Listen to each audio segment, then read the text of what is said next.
Գյուրջան Կասկադ, հասանելի բնակարաններ 65 ամիս մարման ժամկետով։ Սիրելի հայրենակիցներ, նախ ասեմ, որպես դաշնակցական, որպես սոցիալիստական կուսակցության ներկայացուցիչ, մենք լրիվ այլ պատկերացում ունենք հատկապես նման ռազմավարական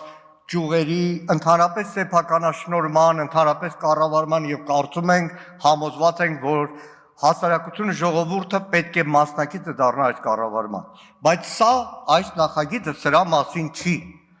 Այս նախագիծը կրկնում եմ գործընկերներիս ասածը, մեկ բանի մասին է, ցանկացած գործարար,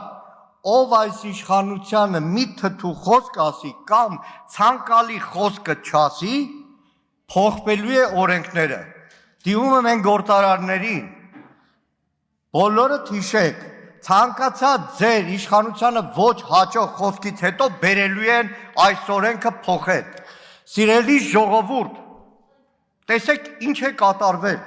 Իրականում քաղաքական հետապնդման ռեկետի նպատակով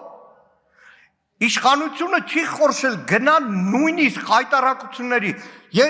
Մի քանի օր առաջ էր Մայրաթորի դեմ այդ բերետավորներն ու դիմակավորները, որ գրոհում էին սելջուկների պես, նույն պահին Երևանում մոտ 40% հոսանքը գնալ։ Ոչ թե գնաց պատահաբար, վթար էր, այլ ուղղակի կառավարության, պետության հսկողության տակ եղած բարձրավոր էլեկտրացանցերը ռուբիլնիկը քաշեց, որ բոլորը ջղայնանակ, ու ասեք, ադե ճիշտ են անում, հեծը խլում են, բայց նաև դիմում են պատգամավորներին։ Տեսեք, նախագիծը քաղաքացիական պայմանագրինն է, կառավարությունը բազմաթիվ կետերով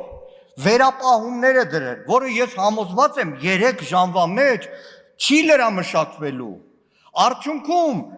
մնալու է փաստաթուղթ որպես այս վերապահումները ու վաղը մյուս օրը, երբ չլինեք իշխանություն կամ շարունակեք մնալ իշխանություն, երբ սեփականատերերը դատի տան դատ շահեն, կառավարությունն ասելու է ախպեր, ես ես զգուշացնում եի, ամբողջ պատասխանատվությունը մնալու է քաղաքական մեծամասնության վրա։